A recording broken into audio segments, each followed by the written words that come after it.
देवगढ़ की धरती पर सूरज की पहली किरणें जब उतरती थी तो वे सिर्फ उजाला नहीं लाती थी, बल्कि जीवन का संगीत छेड़ देती थी। पहाड़ियों की गोद में बसा ये गांव प्रकृति का एक अनमोल उपहार था, जहां सुबह की शुरुआत मंदिर की घंटियों, पक्षियों के कलरव और घरों से उठते चूल्हों के धुएं की पवित्र गंध से होती थी।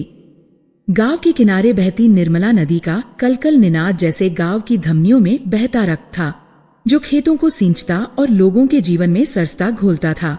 हर चेहरा परिचित था, हर घर अपना था और हर त्योहार साझा था।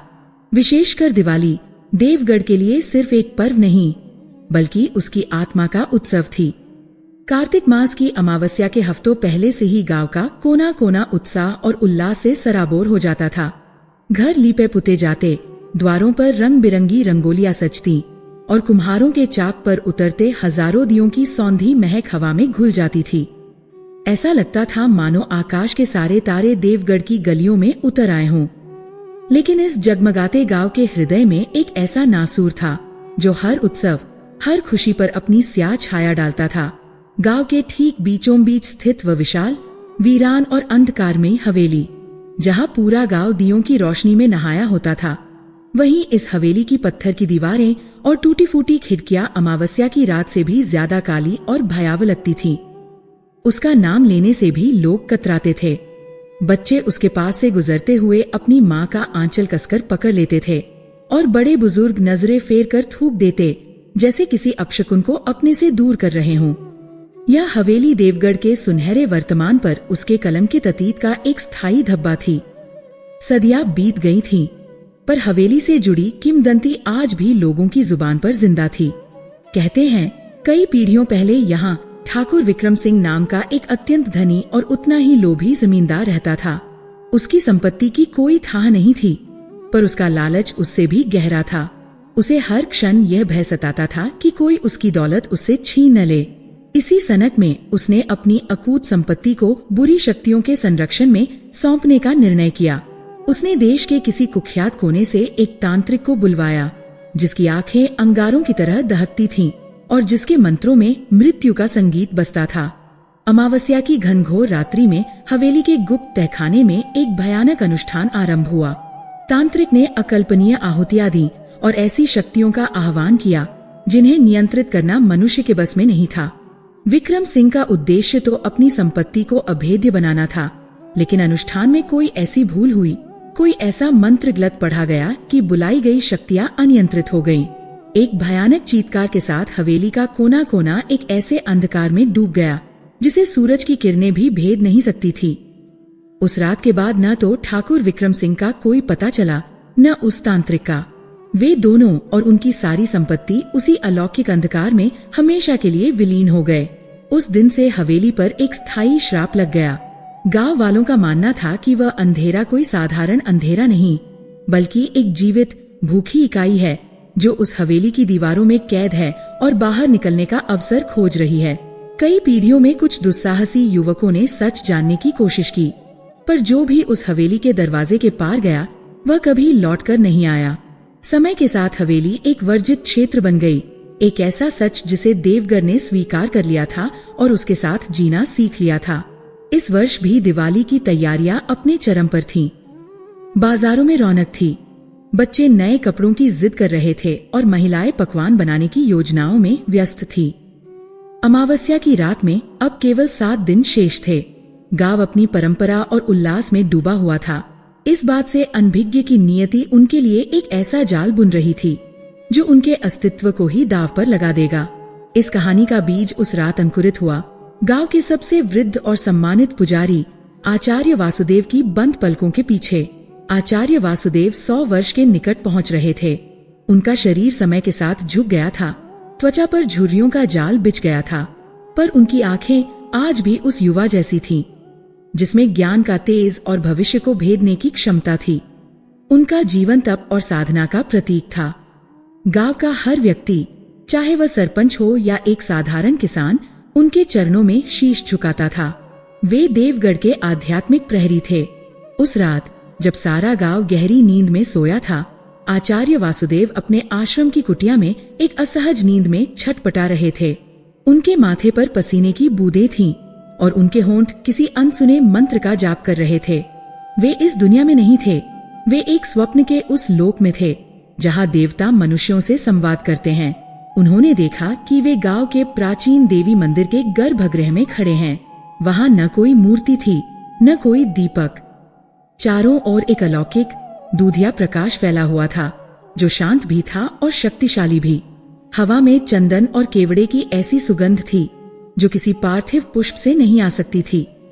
तभी वह प्रकाश धीरे धीरे एक रूप में संघनित होने लगा।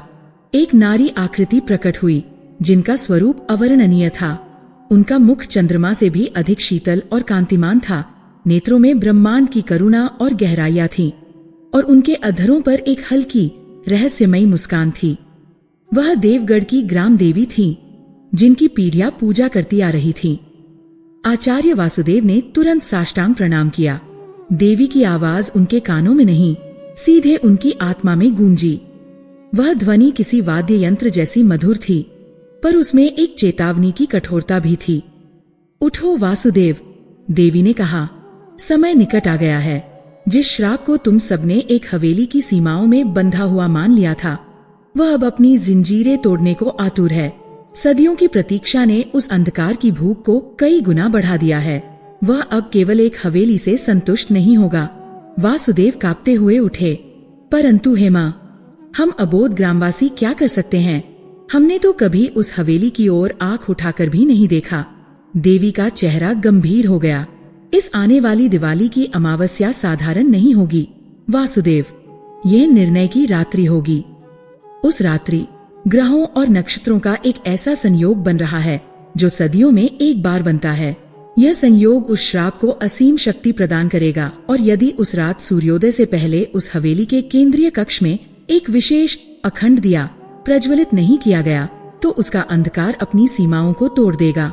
वह एक सुनामी की तरह उठेगा और देखते ही देखते पूरे देवगढ़ को निगल जाएगा। यह गांव, इसके खेत, इसके घर, इसके लोग, सब कुछ उसी शाश्वत अंधकार में विलीन हो जाएगा, जहां न कोई ध्वनि होगी, न कोई प्रकाश, केवल एक अंतहीन शून्य। यह सुनकर वासुदेव की आत्मा तक सिहर उठी। उन्होंने अपने जीवन में कभी इतना भय अनुभव नहीं किया था। गांव का विनाश, ये कल्पना भी असहनीय थी। उन्होंने हाथ जोड़कर पूछा, माता, इसका उपाय क्या है? वह अखंड दिया हमें कहाँ मिलेगा? उसे कौन जलाएगा? वह दिया साधारण नहीं है। देवी की आवाज में रहस्य और गहरा गया। उसे किसी धातु या मिट्टी से नहीं बनाया जा सकता। उसे बनाने की विधि और सामग्री तुम्हारे पूर्वजों द्वारा लिखित एक गुप्त पोथी में दर्ज है, जो इसी मंदिर के तहखाने में एक देवदार की संदूकची में रखी है। परंतु उसे पाना समस्या का केवल एक अंश है। उस दिए को जलाने के लिए साधारण अग्नि का उपयोग नहीं हो सकता। उसे जलाने के लिए जो लौ चाहिए वह आत्म ज्योति से उत्पन्न होगी। आत्म ज्योति। हे माँ, कृपा कर स्पष्ट करें, वासुदेव ने विनती की। यह दिया केवल वही व्यक्ति जला सकता है वासुदेव, देवी ने अपनी तर्जनी उठाते हुए कहा, जिसके मन में लालच का लेश मात्र भी न हो, जिसके हृदय में किसी के प्रति कोई द्वेष न हो, और जिसकी आत्मा सोने की तरह शुद्ध और निर्मल हो। केवल ऐसा निष्पाप और निष्कलंक हृदय ही उस आत्म ज्योति को उत्पन्न कर सकता है, जो उस श्रापित अंधकार को भेदने की क्षमता रखती है। तुम्हारी और पूरे देवगढ़ की परीक्षा यही है। 7 दिनों के भीतर तुम्हें उस व्यक्ति को खोजना होगा। यदि तुम असफल रहे तो देवगढ़ का नाम इतिहास के पन्नों से भी मिट जाएगा। इतना कहकर देवी की आकृति पुनः उसी दूधिया प्रकाश में विलीन होने लगी। वातावरण से सुगंध लुप्त होने लगी। वासुदेव, रुको माँ, रुको, चिल्लाते रहे, पर उनकी आवाज उनके गले में ही घुट गई। एक जोर का झटका लगा और उनकी आंखें खुल गईं। वे अपनी चटाई पर पसीने से लथपथ पड़े थे। बाहर अभी भी रात का अंधेरा था, पर उनके लिए वह स्वप्न किसी दोपहर के सूर्य से भी अधिक स्पष्ट और सत्य था। देवी के शब्द उनके मस्तिष्क में हथौड़ों की तरह बज रहे थे। पूरे देवगढ़ को निगल जाएगा। केवल 7 दिन, सोने की तरह शुद्ध हृदय। आचार्य वासुदेव क्षण भर भी नहीं रुके। उन्होंने अपना जर्जर शरीर समेटा, लाठी उठाई और भोर की पहली किरण फूटने से पहले ही लड़खड़ाते कदमों से गांव के सरपंच रघुवीर चौधरी के घर की ओर चल पड़े। उनके चेहरे पर स्वप्न का भय नहीं, बल्कि एक अटल निश्चय था। उन्हें पता था कि गांव पर अब तक का सबसे बड़ा संकट आ चुका था और उनके पास व्यर्थ गंवाने के लिए एक क्षण भी नहीं था। सरपंच रघुवीर चौधरी एक अनुभवी और समझदार व्यक्ति थे। उन्होंने आचार्य वासुदेव को इस तरह भोर से पहले अपने दरवाजे पर देखकर ही समझ लिया था कि कोई बड़ी विपदा आन पड़ी है। उन्होंने उन्हें आदर पूर्वक अंदर बिठाया और जब वासुदेव ने कांपती आवाज में अपने स्वप्न का पूरा वृत्तांत सुनाया तो रघुवीर का चेहरा भी सफेद पड़ गया। वे हवेली के श्राप को जानते थे, पर उसे हमेशा एक दूर की सीमित समस्या मानते आए थे। यह विचार कि वह श्राप पूरे गांव को निगल सकता है उनकी कल्पना से भी परे था। फिर भी वे आचार्य वासुदेव के शब्दों पर अविश्वास नहीं कर सकते थे। उनकी सत्य निष्ठा पर संदेह करने का अर्थ था स्वयं देवताओं पर संदेह करना। आचार्य जी, आप क्या कहते हैं? ये तो प्रलय का संकेत है, सरपंच ने अपने माथे का पसीना पोंछते हुए कहा। परंतु ये शुद्ध हृदय वाला व्यक्ति, इस कलयुग में ऐसा मनुष्य कहाँ मिलेगा? हम उसे 7 दिनों में कैसे खोजेंगे? खोजना ही होगा रघुवीर, वासुदेव ने दृढ़ता से कहा। हमारे पास कोई और विकल्प नहीं है। तुरंत गांव की पंचायत बुलाओ। हर एक व्यक्ति को इस आने वाले संकट के बारे में पता चलना चाहिए। हमें मिलकर इस समस्या का समाधान निकालना होगा।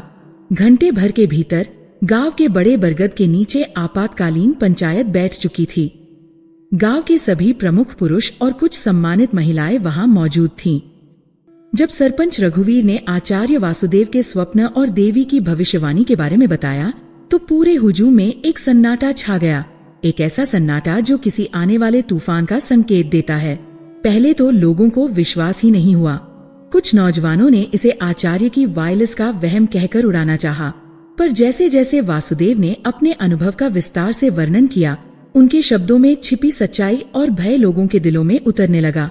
खबर आग की तरह फैलती है। पंचायत से उठी एक एक बात, एक एक शब्द हवा में घुल गया और कुछ ही पलों में देवगढ़ की हर गली, हर घर, हर आंगन तक पहुंच गया। जो महिलाएं कुएं पर पानी भरने आई थीं, वे घड़े भरना भूलकर कानाफूसी करने लगी। बाजार में बैठे दुकानदार अपनी दुकानें छोड़कर झुंड में खड़े हो गए।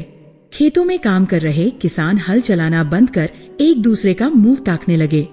बच्चों का खेल रुक गया, क्योंकि उन्होंने अपनी माताओं के चेहरों पर ऐसा खौफ पहले कभी नहीं देखा था। दिवाली की सारी खुशी, सारा उत्साह एक ही झटके में काफूर हो गया। घरों में जलने वाले दियों की जगह अब लोगों के दिलों में डर की आग जल रही थी। हर कोई उस अखंड दिए और उस रहस्यमयी शुद्ध हृदय वाले व्यक्ति के बारे में बात कर रहा था। बहसें छिड़ गईं। कौन हो सकता है वह? क्या वह स्वयं आचार्य वासुदेव हैं? नहीं, वे स्वयं कह चुके हैं कि वे भी सांसारिक मोहमाया से पूरी तरह मुक्त नहीं हैं। तो फिर क्या वह सरपंच रघुवीर हैं?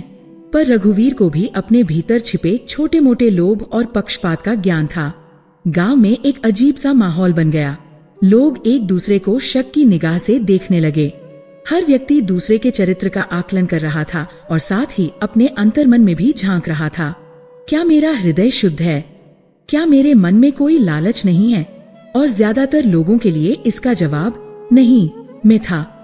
किसी को अपनी जमीन का मोह था, किसी को अपने धन का, किसी को अपनी संतान का, तो किसी को अपने मान सम्मान का। यह भविष्यवाणी देवगढ़ के लिए केवल एक संकट नहीं, बल्कि एक विशाल दर्पण बनकर आई थी, जिसमें हर व्यक्ति को अपना असली चेहरा दिखाई दे रहा था। शाम ढलने लगी। 7 दिनों में से पहला दिन बीतने को था। सूरज पहाड़ों के पीछे डूब रहा था और उसकी अंतिम किरणें गांव पर एक उदास सिंदूरी रंग बिखेर रही थीं। आज गांव में हर दिन से ज्यादा जल्दी अंधेरा घिर आया था।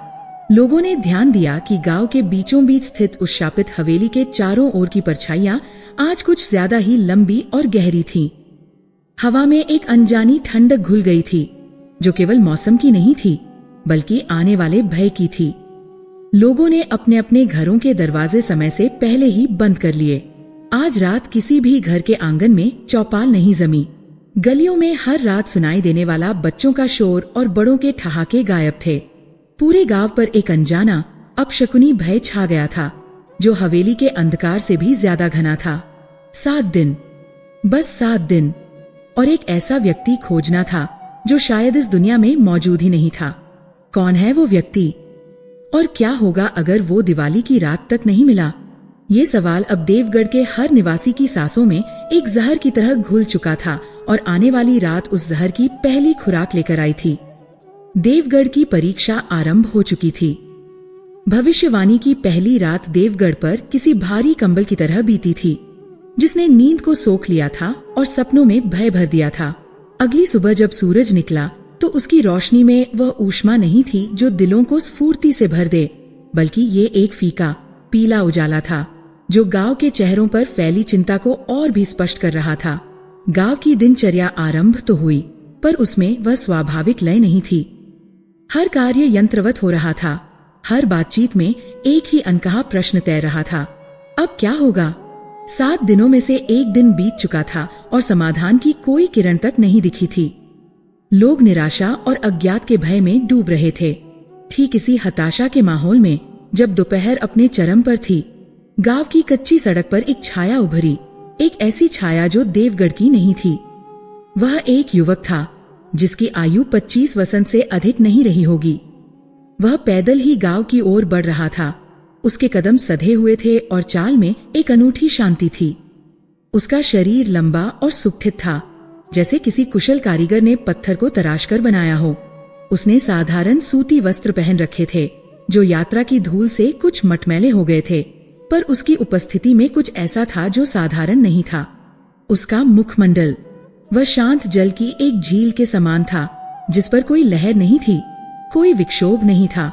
उसकी त्वचा का रंग तपाए हुए सोने जैसा था और उसके काले घने बाल हवा में धीरे धीरे लहरा रहे थे। पर जो चीज किसी को भी रुककर देखने पर विवश कर देती, वे थी उसकी आंखें। वे गहरी थी, इतनी गहरी जैसे उनमें रात का आकाश समाया हो, पर उनमें अंधकार नहीं, बल्कि एक स्थिर शांत ज्योति थी। उन आंखों में एक अजीब सी खोज थी, एक ऐसी तलाश जो शायद जन्मों से चल रही थी। उसका नाम आर्यन था, यद्यपि यह नाम गांव वालों को बहुत बाद में पता चलने वाला था। जैसे ही उसने गांव की सीमा में प्रवेश किया, उसकी उपस्थिति ने तुरंत लोगों का ध्यान खींचा। चौपाल पर उदास बैठे कुछ बुजुर्गों ने उसे देखा और उनकी बातचीत थम गई। अपने दरवाजे पर बैठी महिलाएं उसे घूरने लगी। गलियों में खेलते बच्चे रुक गए और इस अपरिचित को कौतूहल से देखने लगे। देवगढ़ में अजनबी यदाकदाही आते थे और ऐसा तेजस्वी अजनबी तो कभी नहीं आया था। उसके चेहरे पर जो शांति थी वह गांव के वर्तमान अशांत माहौल के ठीक विपरीत थी, और इसी विषमता ने उसे और भी रहस्यमय बना दिया था। उसने किसी से कुछ नहीं पूछा, किसी की ओर देखकर मुस्कुराया तक नहीं। उसकी दृष्टि सीधे सामने की ओर स्थिर थी, मानो वह किसी अदृश्य मानचित्र का अनुसरण कर रहा हो। गांव वाले अपेक्षा कर रहे थे कि वह रुकेगा, पानी मांगेगा या किसी का पता पूछेगा, पर वह नहीं रुका। वह गांव के बीच से गुजरता चला गया, लोगों की घूरती नजरों और कानाफूसियों को अनदेखा करते हुए। उसकी इस उदासीनता ने लोगों के कौतूहल को संदेह में बदल दिया। कौन है यह? कहां से आया है? और सबसे बढ़कर कहां जा रहा है? और फिर उन्होंने देखा, उसकी दिशा स्पष्ट थी। वह सीधे गांव के उस कलंक, उस श्रापित हवेली की ओर बढ़ रहा था। यह देखकर लोगों के शरीर में भय की एक लहर दौड़ गई। वह स्थान जिसके पास से गुजरने में भी गांव वालों की रूह कांपती थी, यह अजनबी उसी ओर ऐसे जा रहा था जैसे कोई अपने घर की ओर जा रहा हो। अब कानाफूसियां और तेज हो गई। कुछ लोगों ने अनुमान लगाया कि यह कोई राह भटका मुसाफिर है जो हवेली के बारे में नहीं जानता। 1-2 लोगों ने उसे आवाज लगाकर रोकने की हिम्मत भी करनी चाहिए, पर उनके शब्द गले में ही अटक गए। उस युवक के चारों ओर एक ऐसा आभा मंडल था जिसे भेदने का साहस किसी में नहीं था। आर्यन हवेली के विशाल दीमक लगे फाटकों के सामने जाकर रुक गया। उसने अपनी गर्दन उठाई और उस अंधकार की इमारत को देखा। उसकी आंखों में न भय था न आश्चर्य। ऐसा लग रहा था मानो वह किसी पुराने परिचित से मिल रहा हो। गांव के कई लोग अपनी स्वाभाविक जिज्ञासा और बढ़ते संदेह के कारण अब तक पेड़ों और घरों के कोनों में छिपकर उसे देख रहे थे। वे देखना चाहते थे कि यह अजनबी क्या करेगा।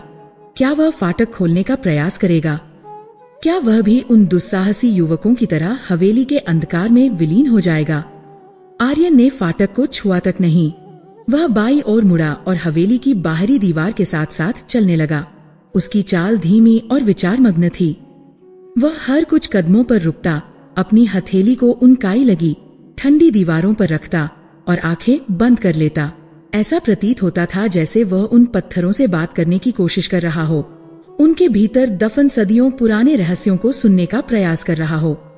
कभी वह किसी टूटी हुई खिड़की के पास रुककर अंदर के अभेद्य अंधकार में झांकने की कोशिश करता, तो कभी जमीन पर उगी जंगली घास को ध्यान से देखता, जैसे वह किसी संकेत की तलाश में हो। यह सब देख रहे गांव वालों के मन में अब विचारों का तूफान उठ खड़ा हुआ था। आचार्य वासुदेव की भविष्यवाणी उनके कानों में गूंज रही थी। एक ऐसा व्यक्ति जिसका हृदय सोने की तरह शुद्ध हो, क्या यह वही व्यक्ति हो सकता है? उसके चेहरे पर जो अलौकिक शांति थी, वह इस बात का संकेत तो देती थी। पर अगर ऐसा है तो वह इस तरह हवेली की परिक्रमा क्यों कर रहा है?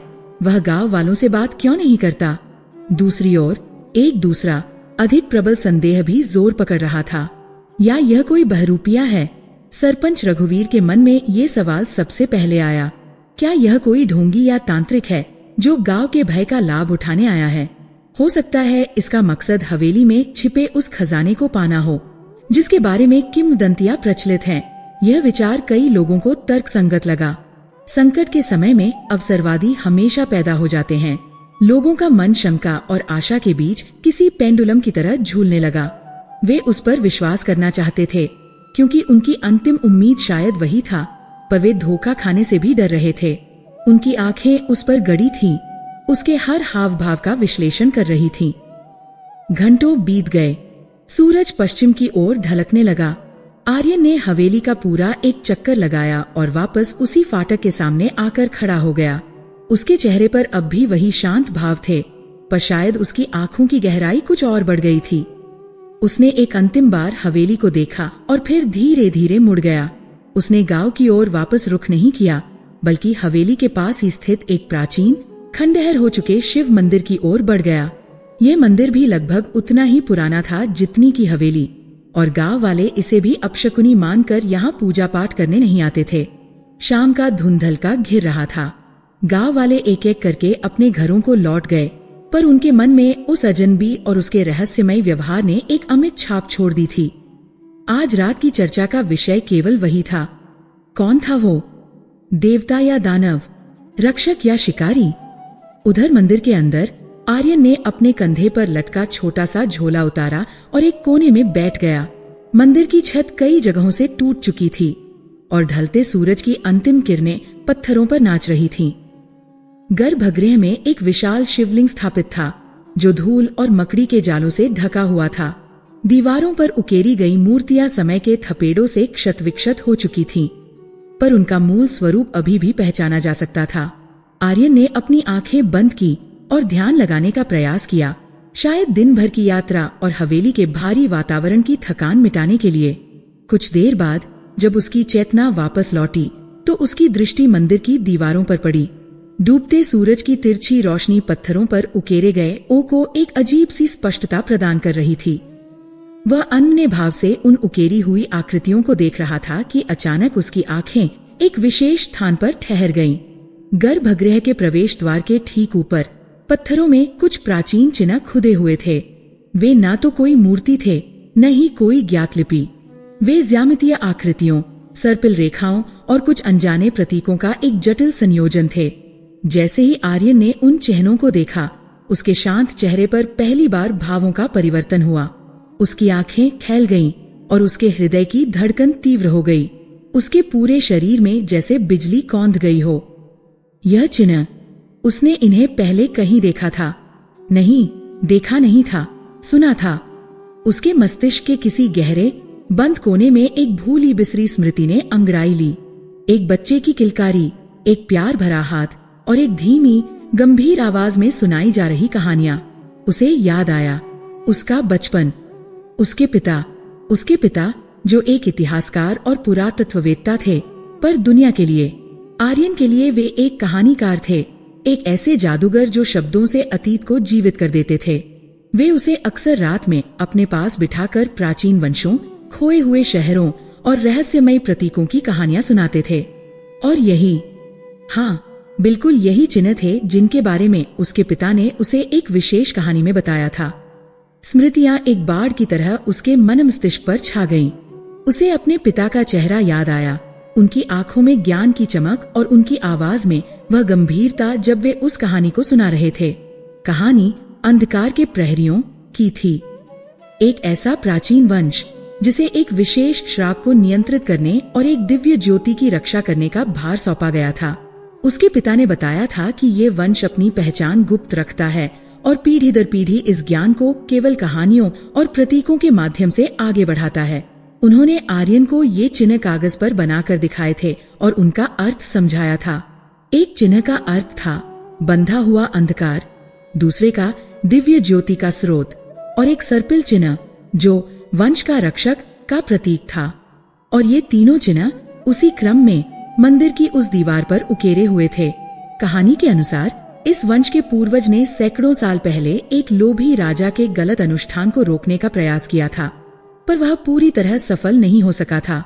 वह अंधकार को नष्ट तो नहीं कर पाया, पर उसने अपनी शक्तियों का उपयोग करके उसे एक स्थान पर, एक हवेली में सीमित कर दिया था और उसे नियंत्रित रखने के लिए एक दिव्य ज्योति का बीज स्थापित किया था।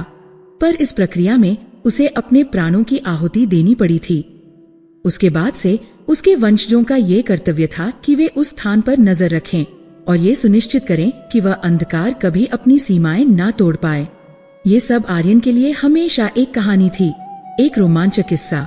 उसने कभी नहीं सोचा था कि इसका वास्तविकता से कोई लेना देना हो सकता है। उसके पिता की मृत्यु कई साल पहले एक दुर्घटना में हो गई थी और उनके साथ ही वे कहानियां भी कहीं दफन हो गई थीं। आर्यन बड़ा हुआ, अपनी जिंदगी में आगे बढ़ गया, पर उसके अवचेतन में वे कहानियां, वे चिन्ह हमेशा मौजूद रहे। उसे अक्सर एक अनजाना खिंचाव महसूस होता था, एक पुकार जो उसे यात्रा करने के लिए प्रेरित करती थी। वह कई सालों से बस यूं ही भटक रहा था, बिना किसी मंजिल के, शायद अनजाने में उसी पुकार का पीछा कर रहा था। और आज वह पुकार उसे यहाँ इस देवगढ़ गांव में, इस खंडहर मंदिर में ले आई थी। एक चौंका देने वाला एहसास उसके पूरे अस्तित्व में फैल गया। यह कोई संयोग नहीं था, उसका यहाँ आना, उस हवेली की ओर खिंचते चले जाना और फिर इन चिन्हों को देखना, ये सब नियति थी। उसे पहली बार एहसास हुआ कि उसके पिता उसे केवल कहानियां नहीं सुना रहे थे, वे उसे तैयार कर रहे थे। वे उसे उसका कर्तव्य, उसकी विरासत सौंप रहे थे। वह उसी अंधकार के प्रहरियों के वंश का उत्तराधिकारी था। यह एहसास इतना प्रबल था कि आर्यन को अपने पैरों पर खड़ा होना पड़ा। उसका सिर चकरा रहा था। एक ही पल में उसका पूरा जीवन, उसकी पहचान, उसका उद्देश्य, सब कुछ बदल गया था। वह अब एक दिशाहीन यात्री नहीं था। उसका इस गांव से, इस हवेली से और इस पर मंडरा रहे संकट से एक गहरा और बहुत पुराना नाता था। वह यहाँ किसी भविष्यवाणी के नायक के रूप में नहीं आया था, बल्कि एक अधूरे कर्तव्य को पूरा करने आया था, जो उसके खून में, उसकी आत्मा में सदियों से बह रहा था। बाहर रात घिर आई थी। मंदिर के टूटे हुए छत से अब तारे दिखाई दे रहे थे, पर आर्यन की आंखों में अब एक नई ज्योति थी, उद्देश्य की ज्योति। उसे अब पता था कि उसे क्या करना है। उसे हवेली के श्राप का सामना करना था, न केवल गांव को बचाने के लिए, बल्कि अपने पूर्वजों की विरासत को सम्मान देने के लिए। रहस्य का पर्दा हट चुका था और आर्यन के जीवन का असली अध्याय अब शुरू होने वाला था। मंदिर के खंडहर में रात एक गहरे मौन में डूबी हुई थी। बाहर देवगढ़ गांव भय की चादर ओढ़े सो रहा था, पर उस टूटी हुई छत के नीचे एक युवा हृदय में उद्देश्य की एक ऐसी ज्वाला प्रज्वलित हुई थी, जो सदियों के अंधकार को चीरने का संकल्प ले चुकी थी। आर्यन के लिए वह रात नींद की नहीं, आत्म साक्षात्कार की थी। उसके पूर्वजों की कहानी, उसके पिता के शब्द और मंदिर की दीवारों पर उकेरे वे चिन्ह, सब मिलकर एक ऐसी तस्वीर बना रहे थे जिसका केंद्र बिंदु वह स्वयं था। वह अब एक भटका हुआ मुसाफिर नहीं, बल्कि एक नियति का सैनिक था, जिसे एक प्राचीन युद्ध के अंतिम अध्याय को लड़ने के लिए यहाँ भेजा गया था। भोर की पहली किरण जब शिवलिंग पर पड़ी तो आर्यन ध्यान से उठा। उसके चेहरे पर अब कोई दुविधा या आश्चर्य नहीं था। उसकी जगह एक शांत, अटल निश्चय ने ले ली थी। उसे पता था कि उसका पहला कदम गांव वालों का विश्वास जीतना होगा, और इसका मार्ग केवल एक ही व्यक्ति के द्वार से होकर जाता था, आचार्य वासुदेव।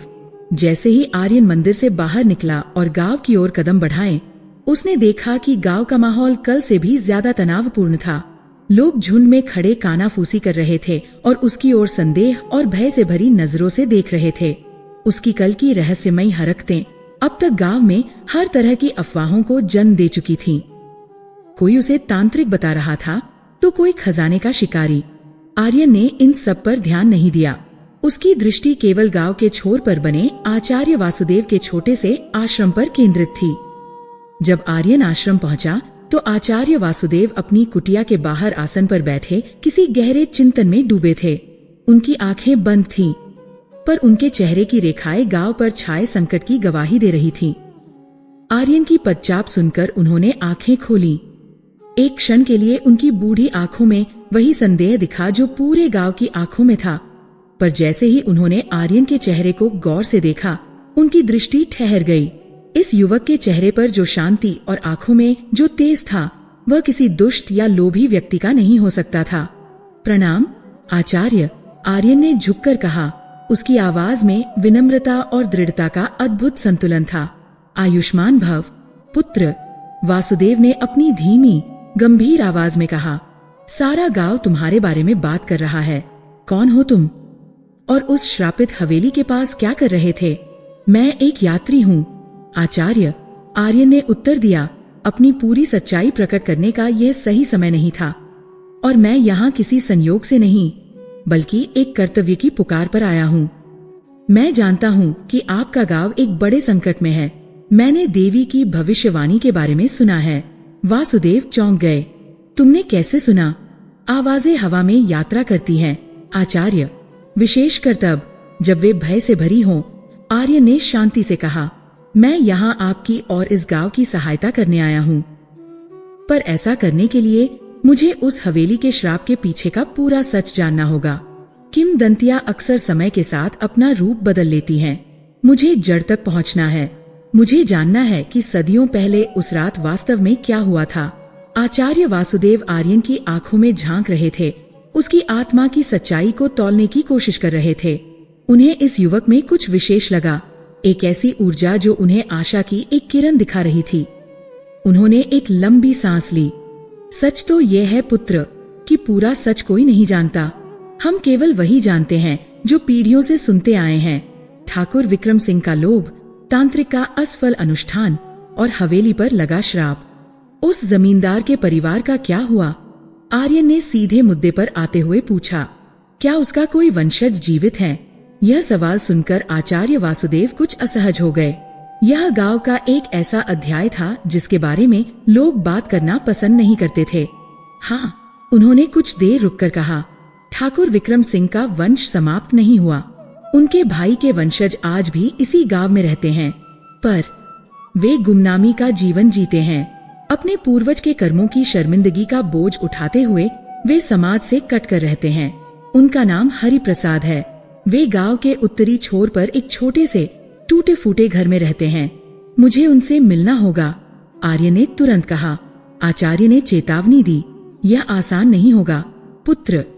वे किसी से नहीं मिलते, विशेषकर अजनबियों से। वे अपने अतीत से जुड़ी किसी भी बात को कुरेदना नहीं चाहते। उन्हें कुरेदना ही होगा आचार्य। आर्यन की आवाज में एक इस्पाती दृढ़ता थी, क्योंकि उनके अतीत में ही इस गांव का भविष्य छिपा है। कृपया मुझे उनका पता बताएं। आचार्य वासुदेव ने कुछ क्षण सोचा और फिर उस युवक के आत्मविश्वास के आगे हार मान ली। उन्होंने उसे हरि प्रसाद के घर का रास्ता बता दिया। आर्यन ने उन्हें धन्यवाद दिया और बिना एक क्षण गवाए उस ओर चल पड़ा। हरि प्रसाद का घर सचमुच गांव के बाकी घरों से अलग थलग था। वह एक जीर्ण शीर्ण झोपड़ी थी, जिसकी दीवारों का प्लास्टर उखड़ चुका था और छत पर रखे खपरेल अपनी जगह से खिसक गए थे। ऐसा लगता था जैसे उस घर ने भी अपने मालिक की तरह ही दुनिया से मुंह मोड़ लिया हो। आर्यन ने दरवाजे पर दस्तक दी। अंदर से कोई जवाब नहीं आया। उसने फिर दस्तक दी, इस बार थोड़ा जोर से। कुछ देर बाद दरवाजा हल्का सा खुला और एक भयभीत अधेड़ चेहरे ने बाहर झांका। उसकी आंखें धंसी हुई थीं और चेहरे पर स्थायी चिंता और शर्म का भाव था। वह हरि प्रसाद था। कौन हो? क्या चाहिए? उसने कांपती आवाज में पूछा। उसकी नजरें आर्यन के तेजस्वी चेहरे पर टिक नहीं पा रही थीं। मेरा नाम आर्यन है, आर्यन ने अत्यंत विनम्रता से कहा, मैं आपसे ठाकुर विक्रम सिंह और उस हवेली के बारे में कुछ बात करने आया हूँ। यह नाम सुनते ही हरिप्रसाद का चेहरा सफेद पड़ गया। उसने तुरंत दरवाजा बंद करने की कोशिश की। चले जाओ यहाँ से, हमारा उस हवेली या उस नाम से कोई लेना देना नहीं है। लेकिन आर्यन ने अपना पैर दरवाजे के बीच में अड़ा दिया था। कृपया मेरी बात सुने। उसने जोर जबरदस्ती के बजाय अनुनय का सहारा लिया। ये मेरे या आपके बारे में नहीं है, यह पूरे गांव के अस्तित्व का सवाल है। एक भयानक भविष्यवाणी हुई है और यदि हवेली का रहस्य नहीं सुलझा तो ये पूरा गांव नष्ट हो जाएगा। आपके पूर्वज ने जो गलती की थी उसे सुधारने का एक अवसर शायद नियति आपको दे रही है। गलती सुधारने का अवसर। इन शब्दों ने हरिप्रसाद के हृदय पर चोट की। जीवन भर उसने केवल ताने और तिरस्कार ही सहे थे। पहली बार कोई उसे एक अवसर की बात कर रहा था। उसकी पकड़ दरवाजे पर ढीली पड़ गई। आर्यन ने इसे एक संकेत समझा और धीरे से अंदर आ गया। घर के अंदर का दृश्य बाहर से भी ज्यादा दयनीय था। गरीबी और निराशा हर कोने से झांक रही थी। एक कोने में हरिप्रसाद की पत्नी सहमी हुई खड़ी थी और उनके 2 छोटे बच्चे अपनी माँ के पल्लू के पीछे छिपे हुए थे। आर्यन ने बच्चों की आंखों में देखा और उसका हृदय करुणा से भर गया। मैं आपको या आपके परिवार को कोई कष्ट नहीं देना चाहता, आर्यन ने धीमी आवाज में कहा। मैं केवल सच जानना चाहता हूँ। मैंने सुना है कि आपके पास कोई पुरानी वस्तु, कोई लेख या कोई किताब है जो उस समय की हो, शायद उस तांत्रिक से जुड़ी हुई। हरिप्रसाद ने एक लंबी कांपती हुई सांस ली। उसने अपनी पत्नी की ओर देखा जिसने आंखों ही आंखों में उसे मना किया, पर फिर उसने आर्यन की शांत और आश्वासनात्मक आंखों में देखा और उसे लगा कि वह इस व्यक्ति पर भरोसा कर सकता है। उसने वर्षों से अपने सीने में जो बोझ दबा रखा था वह शायद अब उतरने को था। हाँ, उसने लगभग फुसफुसाते हुए कहा, एक डायरी है, वह उसी तांत्रिक की है। मेरे परदादा ने उसे हवेली के पास से उठाया था उस भयानक रात के बाद। हम इसे एक अभिशाप मानकर संदूक में बंद रखते आए हैं। हमने इसे कभी पढ़ने की हिम्मत नहीं की। क्या आप वह डायरी मुझे दे सकते हैं? आर्यन ने अनुरोध किया। शायद इस गांव को बचाने का रास्ता उसी में लिखा हो। हरिप्रसाद दुविधा में पड़ गया। उस अभिशप्त वस्तु को छूने का विचार ही उसे कंपा रहा था।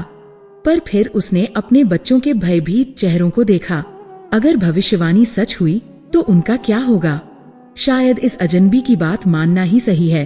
उसने एक गहरा सांस लिया और लड़खड़ाते कदमों से अंदर के कमरे में गया। कुछ देर बाद वह लकड़ी के एक छोटे धूल भरे संदूक के साथ लौटा। उसने कांपते हाथों से संदूक खोला। अंदर एक काले रेशमी कपड़े में लिपटी हुई एक पुरानी चमड़े की जिल्द वाली डायरी रखी थी। जैसे ही हरिप्रसाद ने वह डायरी आर्यन को दी, उसे लगा जैसे उसने अपने कंधों से सदियों का बोझ उतार दिया हो। आर्यन ने डायरी को आदर पूर्वक अपने हाथों में लिया। उसे छूते ही उसे एक अजीब सी सिहरन महसूस हुई, जैसे उन पन्नों में उस तांत्रिक की ऊर्जा और उसका पश्चाताप आज भी कैद हो। आपका बहुत बहुत धन्यवाद, आर्यन ने कहा। मैं विश्वास दिलाता हूँ इसका प्रयोग केवल गांव की भलाई के लिए ही होगा।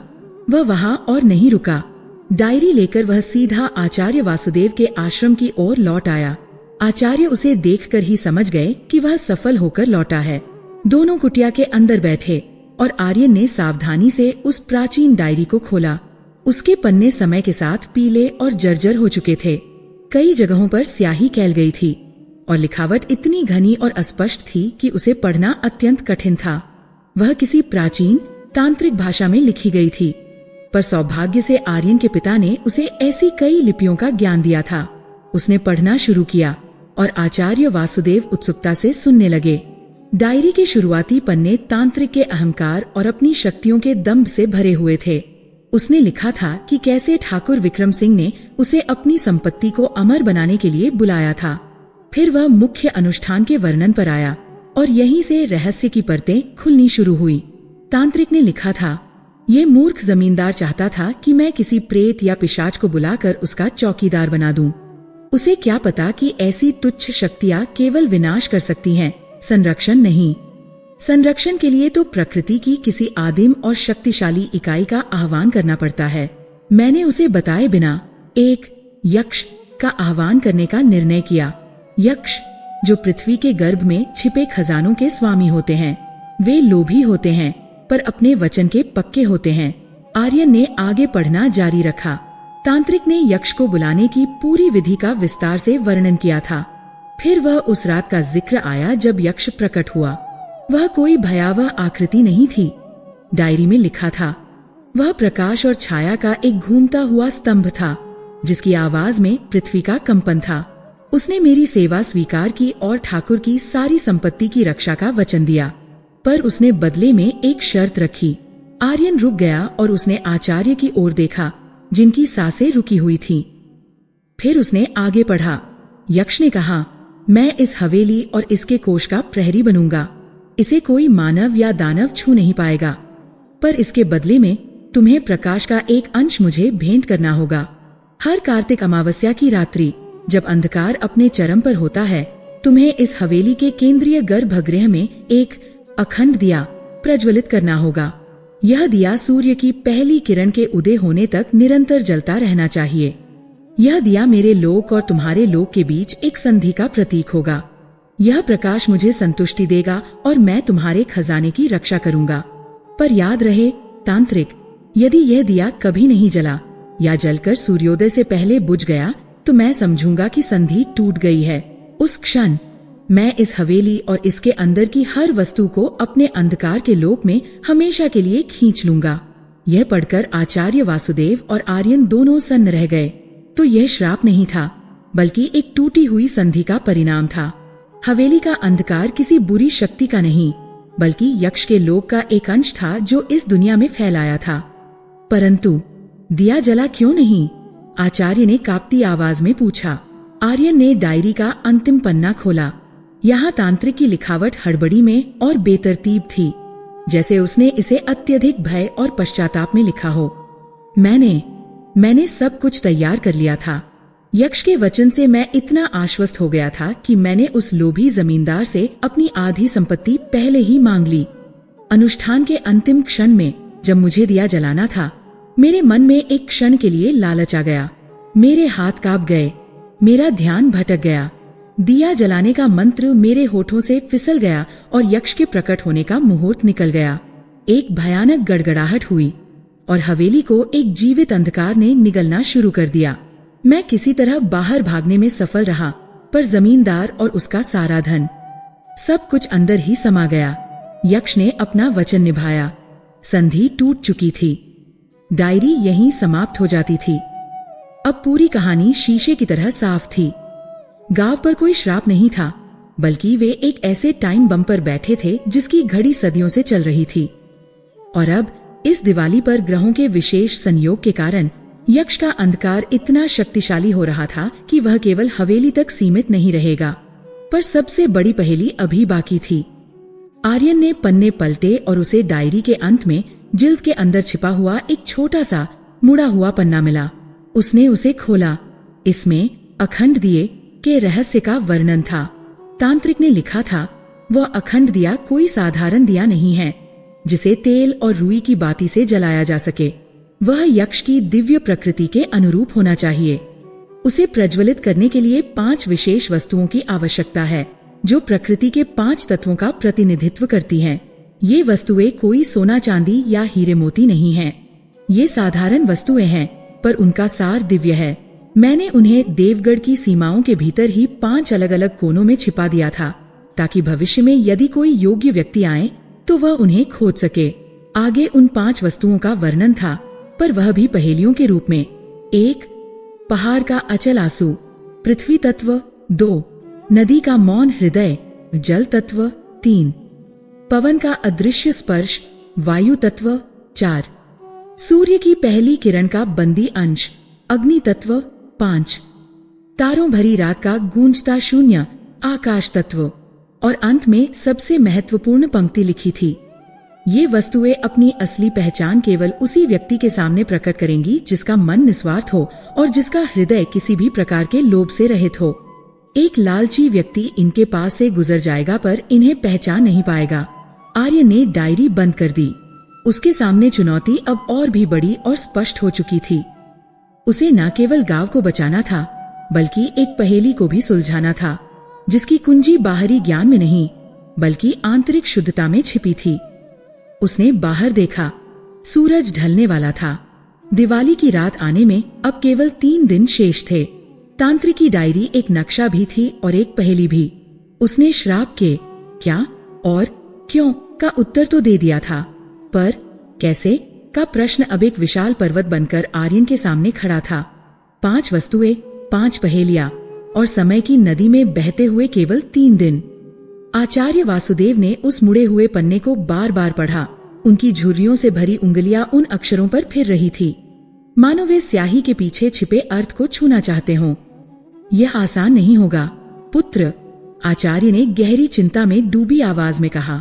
ये पहेलियां केवल बुद्धि की परीक्षा नहीं है, ये चरित्र की परीक्षा है।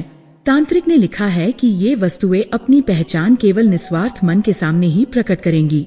आर्यन की आंखें शांत थीं, पर उसके भीतर विचारों का मंथन चल रहा था। वह तांत्रिक की पहेलियों को देख रहा था। पहाड़ का अचल आंसू, नदी का मौन हृदय, पवन का अदृश्य स्पर्श, सूर्य की पहली किरण का बंदी अंश, तारों भरी रात का गूंजता शून्य। ये शब्द काव्यात्मक थे, रहस्यमयी थे, पर आर्यन जानता था कि इनका उत्तर किसी कविता में नहीं बल्कि देवगढ़ की मिट्टी, पानी और लोगों के बीच ही छिपा है। उसने अपनी यात्राओं में सीखा था कि सबसे गहरे रहस्य अक्सर सबसे साधारण चीजों में छिपे होते हैं। समय हमारे पक्ष में नहीं है आचार्य, आर्यन ने डायरी बंद करते हुए कहा। हमें अभी आरंभ करना होगा। पहली पहेली, पहाड़ का अचल आंसू, जिसका संकेत है पहाड़ी की चोटी पर उस पेड़ की जड़ से मिट्टी जिसे कभी काटा नहीं गया। यह देवगढ़ की सबसे ऊंची चोटी गरुड़ शिखर की ओर ही संकेत कर रहा है। गरुड़ शिखर का नाम सुनते ही आचार्य वासुदेव के चेहरे पर चिंता की रेखाएं और गहरी हो गईं। पुत्र, वह रास्ता अत्यंत दुर्गम और खतरनाक है। वर्षों से कोई उस चोटी पर नहीं गया। कहते हैं वहां जंगली जानवर और अस्थिर चट्टानें हैं। यदि गांव को बचाने का रास्ता वहीं से होकर जाता है तो वह खतरा उठाना ही होगा, आर्यन ने दृढ़ता से कहा। उसने अपनी कमर कसी, आचार्य से आशीर्वाद लिया और उस विशाल पर्वत की ओर चल पड़ा जो गांव के उत्तर में एक प्रहरी की तरह खड़ा था। जैसे ही आर्यन ने गांव की गलियों को पार करके पहाड़ की पगडंडी की ओर कदम बढ़ाए, उस पर लोगों की निगाहें फिर से टिक गईं। सरपंच रघुवीर ने कुछ लोगों को समझाने की कोशिश की थी, उन्हें डायरी के रहस्य के बारे में बताया था, पर सदियों का भय और अविश्वास कुछ घंटों की बातों से दूर नहीं हो सकता था। लोगों के लिए आर्यन अभी भी एक बाहरी व्यक्ति था, एक रहस्य था। देखो, अब यह पागल पहाड़ की ओर जा रहा है, एक दुकानदार ने दूसरे से कहा। जरूर वहाँ कोई जड़ी बूटी या गुप्त धन छिपा होगा, या शायद यह हम सबको यहाँ उलझाकर भागने की तैयारी में है, एक अन्य ने संदेह जताया। अविश्वास की फुसफुसाहटें आर्यन का पीछा कर रही थीं, पर उसका ध्यान केवल सामने खड़े गरुड़ शिखर पर था। पहाड़ की चढ़ाई शुरू होते ही आर्यन को समझ आ गया कि आचार्य की चेतावनी निराधार नहीं थी। नीचे की पगडंडी तो फिर भी ठीक थी, पर जैसे जैसे वह ऊपर चढ़ता गया रास्ता संकरा और पथरीला होता गया। तीखी चट्टानें उसके पैरों को घायल कर रही थीं और कंटीली झाड़ियां उसके वस्त्रों को फाड़ रही थीं। सूरज सिर पर था और उसकी गर्मी पत्थरों से टकराकर आग की तरह बरस रही थी, पर आर्यन के मन में केवल एक ही लक्ष्य था, वह अछूता वृक्ष। घंटों की कठिन चढ़ाई के बाद वह एक ऐसे स्थान पर पहुंचा जहां से पूरा देवगढ़ गांव एक छोटे से खिलौने जैसा दिख रहा था। हवा पतली हो गई थी और सांस लेना कठिन हो रहा था। यहाँ आकर रास्ता लगभग समाप्त हो गया था। उसे अब चट्टानों को पकड़कर ऊपर चढ़ना था। उसका शरीर पसीने से लथपथ था, उसकी मांसपेशियां दर्द कर रही थीं, पर उसकी इच्छा शक्ति अडिग थी। उसने अपने पूर्वजों का स्मरण किया, उस कर्तव्य का स्मरण किया जो उसे यहाँ खींच लाया था, और एक नई ऊर्जा के साथ वह आगे बढ़ा। अंततः कई और घंटों के संघर्ष के बाद वह गरुड़ शिखर की चोटी पर पहुंच ही गया। चोटी का दृश्य लुभावना था। चारों ओर बादल तैर रहे थे और नीचे की दुनिया बहुत दूर छूट गई थी। और वहां चोटी के ठीक बीचों बीच वह वृक्ष खड़ा था। वह एक विशाल प्राचीन देवदार का वृक्ष था, जिसकी शाखाएं आकाश को छूने का प्रयास कर रही थीं। उसका तना इतना मोटा था कि 4 आदमी मिलकर भी उसे घेर नहीं सकते थे। उसकी छाल पर समय ने अनगिनत कहानियां लिख दी थीं। उसे देखकर ही पता चलता था कि इस पर कभी किसी कुल्हाड़ी का वार नहीं हुआ था। यह प्रकृति का एक मौन तपस्वी था जो सदियों से एकांत में खड़ा था। आर्यन श्रद्धा से उसकी ओर बढ़ा। उसने वृक्ष को प्रणाम किया, उसकी जड़ों को छुआ। उसे उन जड़ों में एक अजीब सी स्पंदन महसूस हुई, जैसे पृथ्वी की धड़कन हो। यही था वह स्थान, पहाड़ का अचल आंसू, वह मिट्टी जो सदियों से इस अचल वृक्ष के आंसुओं, ओस और वर्षा से सिंची थी, जिसने कभी मानवीय लालच का दंश नहीं झेला था। उसने अपने झोले से कपड़े का एक छोटा टुकड़ा निकाला और अत्यंत सावधानी से वृक्ष की जड़ों को कोई हानि पहुंचाए बिना वहां से थोड़ी सी मिट्टी उठाई। वह मिट्टी साधारण नहीं थी, वह ठंडी, सुगंधित और ऊर्जा से भरपूर थी। उसे अपनी हथेली पर रखकर आर्यन को लगा जैसे उसने पहाड़ की आत्मा का एक अंश धारण कर लिया हो। उतरना चढ़ने से भी ज्यादा खतरनाक साबित हुआ, पर अब आर्यन के पास एक उद्देश्य था, एक सफलता थी। जब शाम ढलने पर वह लहूलुहान और थकाहारा गांव की सीमा में वापस पहुंचा तो उसे देखने वालों की भीड़ लग गई। उसकी हालत देखकर कुछ के मन में दया जागी, पर अधिकांश के मन में संदेह और गहरा गया।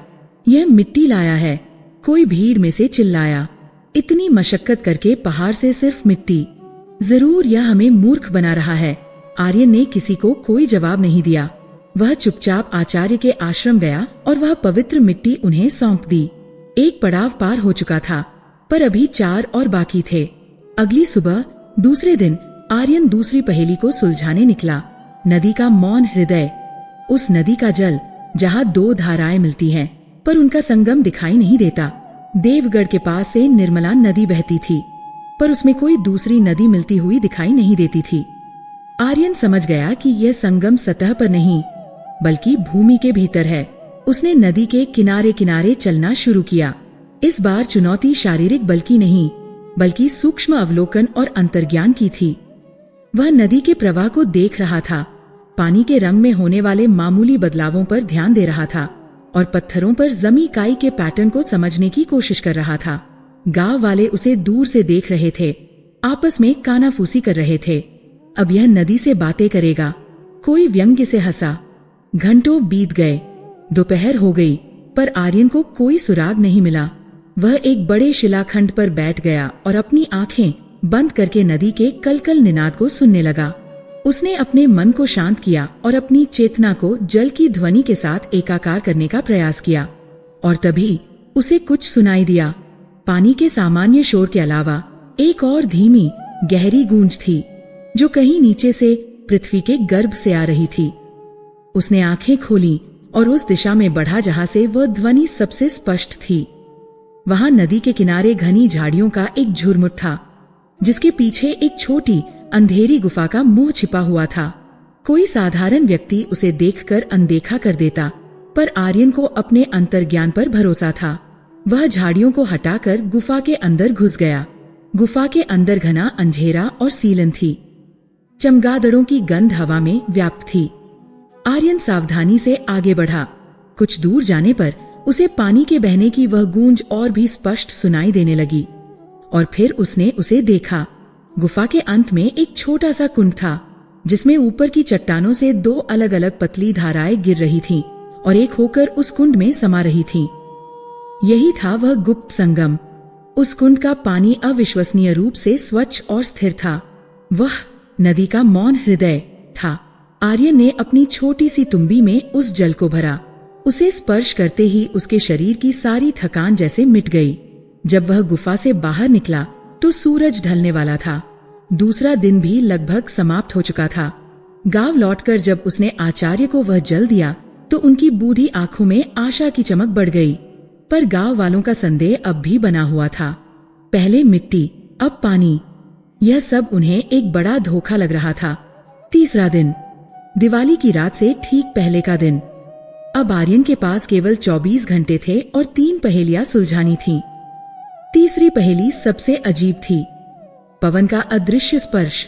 एक ऐसे कमल का फूल जो कीचड़ में नहीं बल्कि एक निःसंतान स्त्री के आंगन में खिला हो। ये पहेली आर्यन को गांव के लोगों के बीच, उनके घरों और उनके जीवन में ले जाने वाली थी। यह सबसे संवेदनशील चुनौती थी।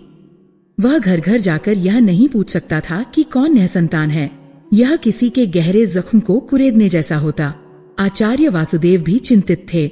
यह कैसे संभव होगा पुत्र? यह तो लोगों के निजी दुख का अपमान करने जैसा है। अपमान नहीं आचार्य, आर्यन ने कहा। शायद यह दुख में छिपी हुई आशा को खोजने का एक मार्ग है। कमल कीचड़ में खिलकर भी पवित्र रहता है। शायद यह पहेली उसी पवित्र आशा की ओर संकेत कर रही है। आर्यन ने गांव की गलियों में घूमना शुरू किया। इस बार वह किसी वस्तु की तलाश में नहीं था, बल्कि एक भावना की तलाश में था। वह लोगों के चेहरे पढ़ रहा था, उनकी आंखों में झांक रहा था। वह उन आंगनों को देख रहा था जहां बच्चों की किलकारियां नहीं थी, जहां एक अजीब सा खालीपन था। कई घरों के सामने तुलसी के पौधे लगे थे, जो एक सामान्य धार्मिक प्रतीक थे। पर आर्यन कुछ और खोज रहा था। घूमते घूमते वह गांव के एक शांत कोने में पहुंच गया। वहां एक छोटा सा पर बहुत साफ सुथरा घर था। उस घर के आंगन में उसे वह दृश्य दिखा जिसकी उसे तलाश थी। आंगन के बीचों बीच एक तुलसी का पौधा तो था ही, पर उसके ठीक बगल में एक बड़े मिट्टी के गमले में पानी के बीच एक अकेला अद्भुत गुलाबी कमल का फूल खिला हुआ था। कीचड़ का नामो निशान नहीं था, बस साफ पानी और एक खिला हुआ पुष्प। तभी घर का दरवाजा खुला और एक महिला बाहर आई। उसकी आयु लगभग 40 रही होगी। उसके चेहरे पर एक स्थायी उदासी थी, पर उसकी आंखों में एक गहरी आस्था भी थी। उसने आर्यन को अपने आंगन की ओर देखते पाया तो वह कुछ सहम गई। आर्यन ने उसे अत्यंत आदर से प्रणाम किया। क्षमा करें माता, मैं आपके आंगन की सुंदरता देखकर रुक गया। यह कमल का पुष्प, यह अद्भुत है। उस महिला की आंखों में आंसू आ गए। हाँ बेटा, लोग संतान के लिए मन्नतें मांगते हैं। मेरी गोद सूनी रही तो मैंने इसी को अपना बच्चा मान लिया। मैं इसकी सेवा करती हूँ, इससे बातें करती हूँ। शायद इसी बहाने ईश्वर मेरी सुन ले। आर्यन का हृदय करुणा से भर गया। उसे अपना उत्तर मिल गया था। यही थी वह निःसंतान स्त्री, और यही था वह पवित्र कमल जो कीचड़ में नहीं बल्कि एक माँ की आशा और आंसुओं से सिंचित होकर खिला था। माता, आर्यन ने हाथ जोड़कर कहा, मैं जानता हूँ कि यह मांगना मेरे लिए धृष्टता है, पर मेरे गांव पर, इस पूरे देवगढ़ पर एक भयानक संकट आया है और उसे टालने के लिए मुझे इसी पवित्र पुष्प की आवश्यकता है। यह केवल एक फूल नहीं है, यह आपकी निस्वार्थ आशा का प्रतीक है और यही चीज इस संकट को दूर कर सकती है। उस महिला ने, जिसका नाम शारदा था, आर्यन की आंखों में देखा। उसे उन आंखों में सच्चाई और एक गहरी पीड़ा दिखाई दी। उसने गांव पर आए संकट के बारे में सुना था। एक क्षण के लिए वह हिचकिचाई। अपने बच्चे से अलग होने का विचार उसे कष्ट दे रहा था, पर फिर उसने सोचा, यदि उसकी एक छोटी सी आशा पूरे गांव को बचा सकती है तो इससे बड़ा पुण्य क्या होगा। ले जाओ बेटा, उसने कांपते हाथों से उस कमल को तोड़कर आर्यन को देते हुए कहा। अगर मेरा ये फूल मेरे गांव के किसी काम आ सके तो मैं समझूंगी कि मेरी पूजा सफल हो गई। जब आर्यन उस कमल को लेकर गांव के बीच से गुजरा तो जिन लोगों ने ये दृश्य देखा वे स्तब्ध रह गए। उन्होंने शारदा के दुख और उसकी आस्था की कहानी सुनी थी। एक अजनबी के लिए उसका ये त्याग उनके दिलों को छू गया। पहली बार संदेह के पत्थर पिघलने लगे और उनकी जगह सम्मान और विश्वास ने ले ली। अब दोपहर ढल चुकी थी और 2 पहेलियां शेष थीं। चौथी और 5वीं, सूर्य की पहली किरण का बंदी अंश, उस गाय का घी जिसने अपनी पहली बछड़ी को जन्म दिया हो, और तारों भरी रात का गूंजता शून्य, एक विधवा के हाथ से काता हुआ शुद्ध सूत बाती के लिए। समय बहुत कम था। अब गांव के कुछ लोग, जिनमें सरपंच भी शामिल थे, आर्यन की मदद के लिए आगे आए। उन्होंने बताया कि गांव के ग्वाले दीनू के घर कल ही एक गाय ने अपनी पहली बछड़ी को जन्म दिया है। वे सब दीनू के घर पहुंचे। दीनू एक गरीब पर भला आदमी था। जब उसने पूरी बात सुनी तो उसने बिना किसी हिचकिचाहट के उस पहली दूध से बना ताजा घी आर्यन को दे दिया। वह घी सुनहरी धूप की तरह चमक रहा था, नई जिंदगी की ऊष्मा और पवित्रता से भरपूर। अब केवल अंतिम वस्तु बची थी, बाती के लिए शुद्ध सूत जो एक विधवा के हाथ से काता गया हो। ये भी एक संवेदनशील खोज थी। सरपंच ने बताया कि गांव के मंदिर के पास ही देवकी अम्मा रहती हैं, जो वर्षों पहले विधवा हो गई थीं और अपना पूरा जीवन ईश्वर की भक्ति और चरखा काटकर बिताती हैं। जब आर्यन उनके पास पहुंचा तो देवकी अम्मा अपनी छोटी सी कुटिया के बरामदे में बैठी चरखा चला रही थी। उनके चेहरे पर शांति और वैराग्य का भाव था। उन्होंने अपना पूरा जीवन अकेलेपन और त्याग में बिताया था और उनके हाथ से काता गया हर धागा उनकी उसी तपस्या का प्रतीक था। आर्यन ने उन्हें प्रणाम किया और अपने आने का कारण बताया। देवकी अम्मा ने बिना कुछ कहे शांति से चरखा चलाना बंद किया। उन्होंने ताजे कते हुए सूत का एक गोला उठाया और आर्यन की ओर बढ़ा दिया। उनकी आंखों में न कोई सवाल था, न कोई संदेह। ऐसा लगा मानो वे इसी क्षण की प्रतीक्षा कर रही थीं। वह सूत साधारण धागा नहीं था, वह त्याग, धैर्य और पवित्रता का मूर्त रूप था। जब आर्यन अंतिम वस्तु लेकर आचार्य वासुदेव के आश्रम लौटा तो सूरज क्षितिज पर डूब रहा था। तीसरा दिन समाप्त हो चुका था। दिवाली की रात का अंधेरा धीरे धीरे धरती पर उतर रहा था। आश्रम के बाहर लगभग पूरा गांव इकट्ठा हो गया था। उनके चेहरों पर अब संदेह नहीं, बल्कि एक मिलीजुली भावना थी, भय, आशा और आर्यन के प्रति गहरा सम्मान। उसने 3 दिनों में वह कर दिखाया था जो असंभव लग रहा था। 5 वस्तुएं, पहाड़ की पवित्र मिट्टी, भूमिगत संगम का दिव्य जल, आशा का कमल, नई जिंदगी का घी और त्याग का सूत अब एक साथ थीं। पर दौड़ अभी खत्म नहीं हुई थी। सबसे बड़ी चुनौती, अमावस्या की ये लंबी रात तो अब शुरू होने वाली थी। कार्तिक मास की अमावस्या ने देवगढ़ की धरती पर अपने सबसे गहन, सबसे स्याह रूप में पदार्पण किया था। ये रात थी, पर ऐसी रात जो केवल सूरज के अस्त होने से नहीं आती। ये वह रात थी जिसका उल्लेख सदियों पुरानी भविष्यवाणियों में था, जिसका भय पीढ़ियों के रक्त में बहता था। फिर भी आज देवगढ़ ने इस अंधकार से लड़ने का संकल्प लिया था। गांव का कोना कोना मिट्टी के दियों की रोशनी से जगमगा रहा था। हर घर की देहरी, हर खिड़की, हर आंगन और हर गली में टिमटिमाते सैकड़ों दीपक ऐसे लग रहे थे मानो आकाश गंगा स्वयं धरती पर उतर आई हो और इस छोटे से गांव को अपनी पनाह में लेने की कोशिश कर रही हो। हवा में घी और तेल की मिलीजुली सुगंध थी। कहीं कहीं से पटाखों की मंद ध्वनियां और बच्चों के उत्साह भरे स्वर सुनाई दे रहे थे। यह दिवाली का उत्सव था, पर इस उत्सव की आत्मा में एक गहरा, अनकहा भय और एक मौन प्रार्थना समाई हुई थी। गांव रोशनी में नहाया हुआ था, लेकिन हर एक जोड़ी आंखें, हर एक धड़कता हुआ दिल गांव के बीचों बीच स्थित उस अंधकार के द्वीप, उस शापित हवेली पर टिका हुआ था। वह हवेली आज पहले से कहीं ज्यादा भयावह, ज्यादा जीवंत लग रही थी। उसका अंधकार केवल प्रकाश की अनुपस्थिति नहीं था, यह एक ठोस, स्पंदन करती हुई इकाई थी जो गांव के सारे प्रकाश को निगल जाने की धमकी दे रही थी। ऐसा लगता था जैसे गांव के हजारों दिए मिलकर भी उस एक हवेली के अंधकार को चुनौती देने में असमर्थ थे। यह प्रकाश और अंधकार के बीच एक मूक युद्ध था और पूरा देवगढ़ अपनी सांसें रोके उस युद्ध के परिणाम की प्रतीक्षा कर रहा था। समय की रेत तेजी से फिसल रही थी। मध्य रात्रि का मुहूर्त निकट आ रहा था, वह मुहूर्त जब यक्ष की शक्ति अपने चरम पर होगी। ठीक उसी समय आचार्य वासुदेव के आश्रम से एक आकृति निकली। वह आर्यन था। उसके एक हाथ में मिट्टी का वह दिया था जिसे अभी बनाया जाना था और दूसरे हाथ में कपड़े की एक छोटी सी पोटली थी जिसमें वे 5 दिव्य वस्तुएं बंधी थीं। वह साधारण वस्त्रों में था, पर आज उसकी चाल में एक राजा जैसी गरिमा और एक तपस्वी जैसी शांति थी। उसका चेहरा शांत था, पर उसकी आंखें एक जलते हुए कोयले की तरह दहक रही थीं, जिसमें संकल्प की अग्नि थी। जैसे ही वह आश्रम से बाहर आया, गांव में फैली सारी ध्वनियां एक पल को थम गईं। लोगों ने उसे देखा और एक लहर की तरह भीड़ उसके लिए रास्ता बनाती चली गई। कोई कुछ बोला नहीं, पर हजारों आंखों ने वो सब कह दिया जो शब्दों में बयान नहीं हो सकता था। उन आंखों में भय था, आशा थी, विश्वास था और एक अजनबी के लिए गहरा सम्मान था जो उनके अपने संकट को अपना मानकर लड़ने जा रहा था। शारदा, दीनू, देवकी अम्मा और हरि प्रसाद भी भीड़ में खड़े थे। उनके हाथ प्रार्थना में जुड़े हुए थे। आर्यन ने एक दृष्टि उन सब पर डाली, एक मूक वचन दिया और फिर अपनी दृष्टि सीधे उस हवेली पर केंद्रित कर दी। उसका हर कदम नपातुला था। वह न तो जल्दी में था, न ही धीमा।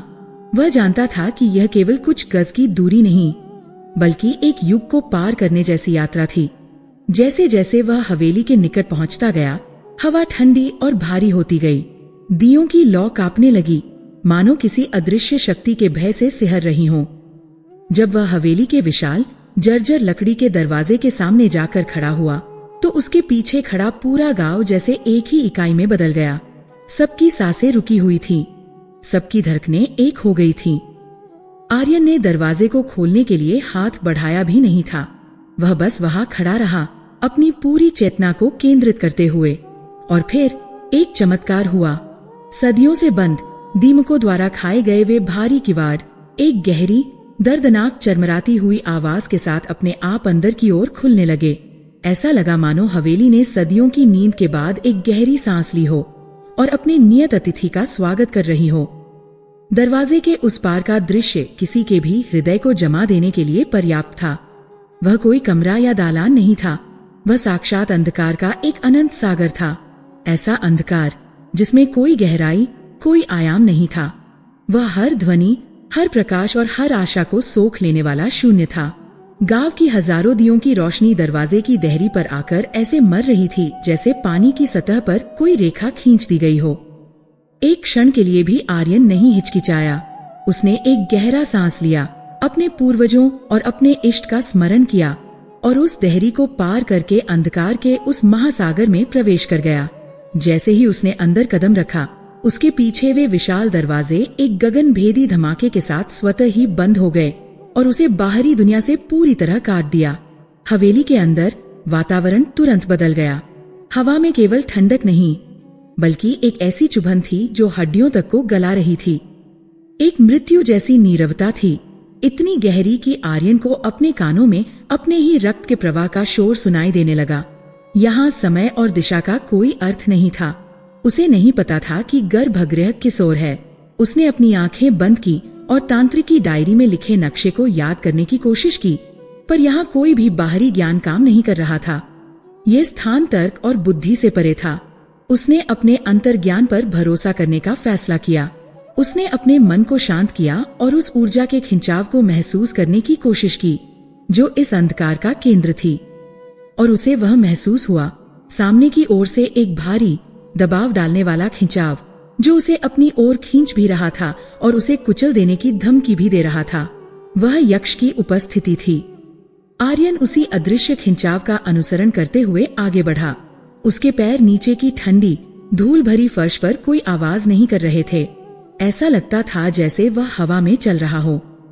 चारों ओर से फुसफुसाहट की आवाजें आने लगीं। वे किसी भाषा में नहीं थीं, बल्कि भावनाओं की ध्वनियां थीं। भय, निराशा, अकेलापन। वे उसकी आत्मा के सबसे कमजोर कोनों पर हमला कर रही थीं। लौट जाओ, मूर्ख मानव, एक आवाज उसके मन में गूंजी। ये तुम्हारा युद्ध नहीं है, वे तुम्हें भूल जाएंगे, जैसे सब भूल जाते हैं। दूसरी आवाज ने फुसफुसाया। आर्यन चलता रहा, अपने मन को एक ढाल की तरह इस्तेमाल करते हुए। वह जानता था कि यह परीक्षा का पहला चरण है। काफी देर तक उस शून्य में चलने के बाद उसे सामने एक धुंधला सा आकार दिखाई दिया। वह एक विशाल कक्ष का प्रवेश द्वार था जो बाकी हवेली से भी ज्यादा काला था। यही गर्भगृह था, इस अंधकार का हृदय। जैसे ही उसने कक्ष में प्रवेश किया, दबाव 1000 गुना बढ़ गया। हवा इतनी भारी हो गई कि सांस लेना लगभग असंभव हो गया। यहाँ ठंड नहीं, बल्कि एक अजीब सी ऊर्जारहित स्थिरता थी। यह वह स्थान था जहाँ यक्ष की शक्ति केंद्रित थी। कक्ष के ठीक बीच में पत्थर का एक ऊंचा, चौकोर चबूतरा था। यही वह वेदी थी जहाँ उस अखंड दिए को स्थापित किया जाना था। आर्यन चबूतरे की ओर बढ़ा और तभी यक्ष ने अपना असली खेल शुरू किया। अब फुसफुसाहटें नहीं थीं, बल्कि स्पष्ट विचार और दृश्य थे जो सीधे उसके मस्तिष्क पर प्रक्षेपित किए जा रहे थे। अचानक वह गर्भगृह में नहीं था। उसने खुद को एक विशाल खजाने के ढेर पर खड़ा पाया। चारों ओर सोने, हीरे और माणिक के पहाड़ थे। इतना धन जितना उसने कभी कल्पना में भी नहीं देखा था। ये सब तुम्हारा हो सकता है, वंशज। यक्ष की आवाज अब स्पष्ट और शक्तिशाली थी, जो पूरे कक्ष में नहीं बल्कि सीधे आर्यन के मन के भीतर गूंज रही थी। तुम इस संपत्ति के असली उत्तराधिकारी हो। उस गांव को भूल जाओ, वे तुम्हारे लायक नहीं हैं। उन्होंने तुम पर संदेह किया, तुम्हें पागल कहा। इस धन को लो और एक सम्राट का जीवन जियो। ये तुम्हारा अधिकार है, एक पल के लिए उस अकूत संपत्ति की चमक ने आर्यन की आंखों को चकाचौंध कर दिया। मानव मन का स्वाभाविक लोभ सिर उठाने लगा, पर तभी उसे दीनू का भोला चेहरा याद आया, जिसने बिना एक पल सोचे अपनी पहली बछड़ी का पवित्र घी उसे दे दिया था। उस निस्वार्थता के सामने यह सारा सोना धूल के समान था। मुझे ये धन नहीं चाहिए, आर्यन ने दृढ़ता से सोचा। दृश्य तुरंत बदल गया। अब वह गरुड़ शिखर की उसी चोटी पर खड़ा था, पर इस बार वह अकेला नहीं था। उसके सामने उसके माता पिता की धुंधली आकृतियां थीं, जो उसे अपनी ओर बुला रही थीं। तुम यह नहीं कर पाओगे पुत्र, उसके पिता की आवाज में चिंता थी। ये शक्ति तुम्हारी समझ से परे है। लौट आओ, हमारे पास लौट आओ। क्यों उन अनजान लोगों के लिए अपना जीवन दांव पर लगा रहे हो? भय और संदेह ने उसके हृदय को जकड़ने की कोशिश की। क्या वह सचमुच सफल हो पाएगा? अगर वह असफल हुआ तो? यह विचार एक जहर की तरह फैलने लगा। पर तभी उसे देव की अम्मा का शांत वैरागी चेहरा याद आया, जिन्होंने अपना पूरा जीवन त्याग में बिताया था और बिना एक सवाल किए उसे वह पवित्र सूत सौंप दिया था। उस त्याग की शक्ति के आगे यह भय तुच्छ था। मेरा कर्तव्य ही मेरा मार्ग है, आर्यन ने अपने मन में उत्तर दिया। यक्ष ने अपना अंतिम और सबसे शक्तिशाली पासा फेंका। दृश्य फिर बदला। अब आर्यन ने खुद को हवेली के बाहर खड़े देखा। गांव में हाहाकार मचा हुआ था। हवेली का अंधकार अपनी सीमाओं को तोड़कर एक काली सुनामी की तरह गांव को निगल रहा था। लोग चीख रहे थे, भाग रहे थे। उसने आचार्य वासुदेव को, सरपंच को, शारदा को, उन सभी को उस अंधकार में विलीन होते हुए देखा। देखो, तुम्हारी असफलता का परिणाम। यक्ष की आवाज में अब एक क्रूर विजय का भाव था। तुम उन्हें नहीं बचा सकते। तुम हमेशा से ही असफल होने के लिए नियत थे। तुम्हारा यहाँ आना ही एक भूल थी। अब देखो अपनी आंखों से अपने गर्व का परिणाम। यह दृश्य असहनीय था। अपराध बोध और निराशा की एक विशाल लहर ने आर्यन को लगभग नीचे गिरा ही दिया था। उसका संकल्प डगमगाने लगा। उसकी सांसें उखड़ने लगी। क्या वह सचमुच इस विनाश का कारण बनने वाला है? और ठीक उसी निराशा के चरम क्षण में, जब वह टूटने की कगार पर था, उसे एक खिला हुआ कमल का फूल याद आया। वह कमल जो कीचड़ में नहीं, बल्कि शारदा के सूने आंगन में उसकी आशा और आंसुओं से खिला था। उस एक निःसंतान स्त्री की निस्वार्थ आशा। उस एक पुष्प में इतनी शक्ति थी कि उसने यक्ष द्वारा बनाए गए निराशा के सबसे घने बादलों को चीर दिया। आर्यन ने अपनी आंखें जोर से बंद कर लीं। उसने उन सभी दृश्यों को अपने मन से झटक दिया। नहीं, वह अपनी पूरी आत्मशक्ति से चीखा, यद्यपि उसकी आवाज बाहर नहीं निकली। मेरी शक्ति मेरा अहंकार नहीं, बल्कि उन लोगों का विश्वास है। मेरा उद्देश्य मेरा लालच नहीं, बल्कि उनका जीवन है। उसने अपने झोले से वे 5 वस्तुएं निकाली। उसके हाथ कांप रहे थे, पर उसका मन अब इस्पात की तरह दृढ़ हो चुका था। उसने चबूतरे पर बैठकर पूरी श्रद्धा और समर्पण के साथ दिया तैयार करना शुरू किया। यह केवल एक भौतिक क्रिया नहीं थी, यह एक गहन आध्यात्मिक अनुष्ठान था। सबसे पहले उसने पहाड़ की उस पवित्र मिट्टी को अपनी हथेली पर लिया। उसने उस मिट्टी में गरुड़ शिखर की अचलता और पृथ्वी के धैर्य को महसूस किया। उसने उसे गुप्त संगम के दिव्य जल से गूंथना शुरू किया। उस जल की शीतलता ने उसके मन के अंतिम भय को भी शांत कर दिया। मिट्टी और जल के मिलने से उसने दिए का आकार गढ़ा, एक ऐसा पात्र जो प्रकाश को धारण करने के लिए तैयार था। फिर उसने उस दिए के भीतर नई जिंदगी की ऊष्मा से भरपूर उस सुनहरे घी को भरा। यह केवल ईंधन नहीं था, यह जीवन की पवित्र ऊर्जा का प्रतीक था। इसके बाद उसने देव की अम्मा के त्याग से कते हुए उस शुद्ध सूत को अपनी उंगलियों से बटना शुरू किया, ताकि वह एक बाती बन सके। हर एक घुमाव में वह उस विधवा के मौन तप और धैर्य को महसूस कर रहा था। उसने उस बाती को घी में डुबोया और अंत में उसने शारदा की आशा के प्रतीक उस कमल के पुष्प को उठाया। उसने उसकी एक पंखुड़ी तोड़ी और उसे बाती के सिरे पर लगा दिया, ताकि अग्नि सबसे पहले उस निस्वार्थ आशा को स्पर्श करे। अब अखंड दिया तैयार था। यह मिट्टी, जल, घी, सूत और कमल का मिश्रण नहीं था। ये धैर्य, पवित्रता, जीवन, त्याग और आशा का एक जीवंत संगम था। यक्ष की शक्ति अब अपने चरम पर थी। उसे महसूस हो गया था कि वह इस मानव को डिगा नहीं सकता।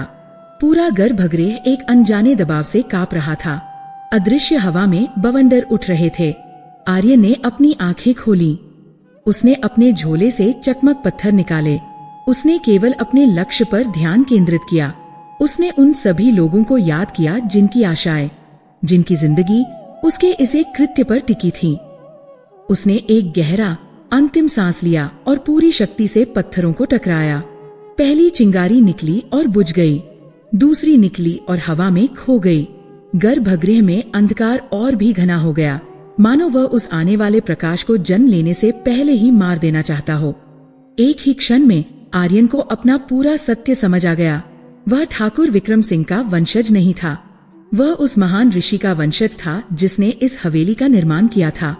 विक्रम सिंह तो उस वंश पर लगा एक कलंक था, एक भूली हुई कड़ी था। हरिप्रसाद और उसका परिवार भी उसी पथभ्रष्ट शाखा के वंशज थे जो शर्मिंदगी में जी रहे थे। पर आर्यन, जिसकी शाखा शायद सदियों पहले गांव छोड़कर चली गई थी, उसे नियति ने अपने पूर्वजों के उस अधूरे कर्तव्य को पूरा करने के लिए वापस बुलाया था। यह हवेली, यह ज्ञान, यह यक्ष, ये सब उसकी विरासत थी जिसे उसे पुनः संभालना था। वह अंधकार का प्रहरी नहीं, बल्कि प्रकाश का वाहक था।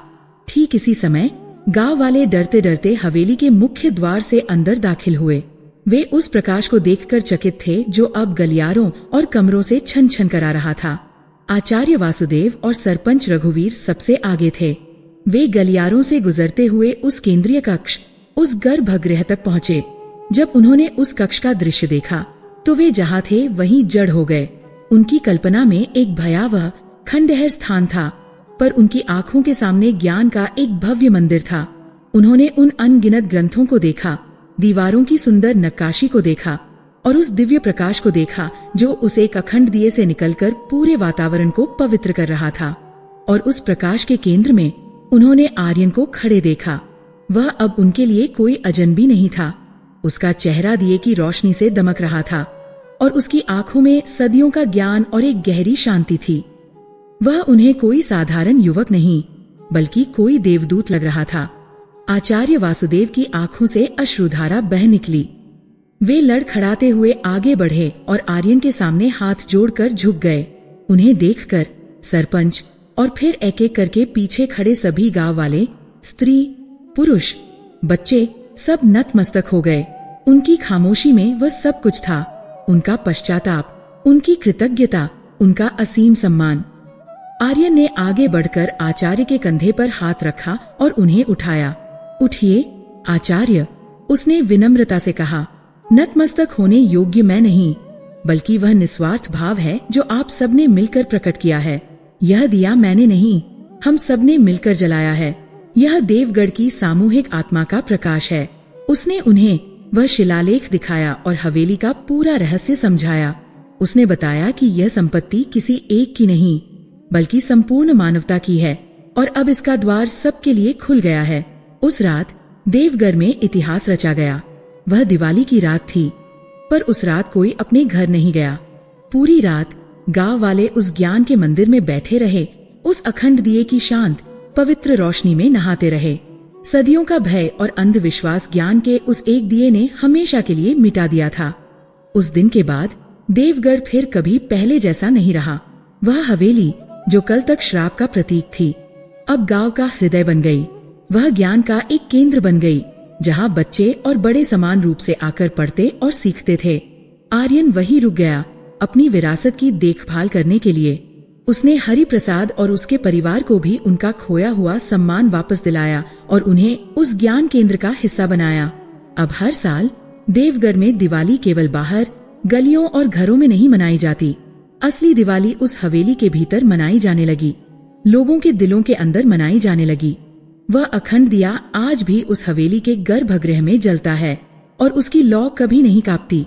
वह इस बात का एक शाश्वत प्रतीक बन गया है कि जीवन में कितना भी घना, कितना भी पुराना अंधकार क्यों न हो, निस्वार्थ कर्म और सच्ची आस्था का एक छोटा सा दिया भी उसे हमेशा के लिए मिटाने के लिए पर्याप्त है। कहानी का सार देवगढ़ के हर बच्चे की सांसों में घुल गया था। दिवाली का असली अर्थ केवल बाहरी सजावट और रोशनी नहीं है, बल्कि अपने भीतर के लालच, भय और अज्ञान के अंधकार को मिटाकर ज्ञान, निस्वार्थता और अच्छाई का वह अखंड प्रकाश जलाना है जो कभी ना बुझे।